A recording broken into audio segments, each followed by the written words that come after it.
तर बात निकली है तो दूर तक जाएगी असा इशारा अमोल कोल्हेंनी अजित पवारांना दिलेला आहे। 1.5 वर्षांपूर्वी अमोल कोल्हेंनी राजीनामा दिल्याचा काल अजित पवारांकडून दावा करण्यात आला होता।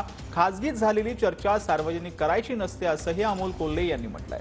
तर अमोल कोल्हेंची प्रतिक्रिया, त्यांना लखलाप, शिरूर आम्हीच जिंकू असं अजित पवार यांनी म्हटलंय।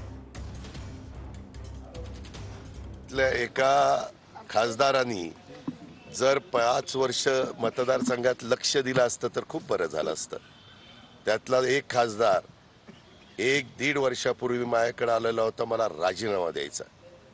त्या खासदाराला उमेदवारी मी दिलेली आहे। त्या खासदाराला निवडून आणण्याच्या करता जीवाचं रान मी आणि दिलीप वळसे पाटलांनी केलेलं आहे। त्यांना खासगीत असं बोलवा आम्हाला समोरासमोर। आता त्यांचं चाललेलं आहे सगळं।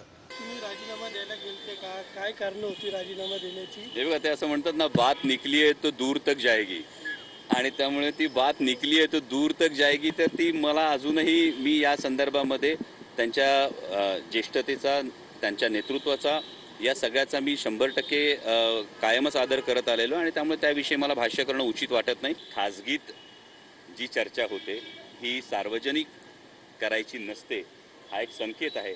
कालच्या चॅलेंजचा आजच्या दौऱ्याचा म्हणजे अर्थार्थित काही संबंध नाहीये। माझा हा कार्यक्रम मी अधिवेशनाच्या काळातच चेतननी आग्रह केलेला होता।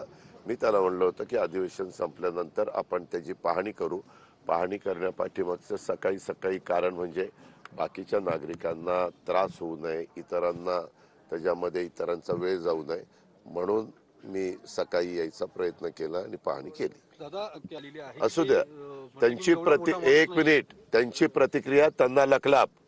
मी काल सांगितलेलं ते माझं फायनल। अहो, मी खूप सर्वसामान्य मध्यमवर्गीय कुटुंबातला व्यक्ती आहे, त्यामुळे इतक्या मोठ्या नेत्यांनी मला आव्हान देणं हा मी माझा गौरवच समजेल ना। आणि त्यामुळे आमचे दादा नेते होते, आणि त्यामुळे त्यांच्यावर काउंटर रिॲक्शन देणं हे माझ्यासारख्या लहान कार्यकर्त्याला शोभणार नाही। त्यांच्याविषयी कायमच एक आदर मनात आहे, आणि तो तसाच व्यक्ती म्हणून हा आदर राहील। राजकीय भूमिका आता बदलल्यामुळे दादांचं तसं काही विधान असेल तर मी स्वतः त्यांना भेटून हे समजून घेईल त्यांच्या काय। मला वाटतं की हाच त्यांचा जो स्वभाव दोष आहे, दमदाटी करणं। म्हणजे मी पवार साहेबांच्या राजीनाम्याच्या दिवशी बघत होतो, गप्पाच रे, फोटो नका, असं नाही चालत होतं। त्यामुळे मी तर त्यांच्यावरून लांबच राहायचो। असं जमत नाही, असं तुला पाडून दाखवतो।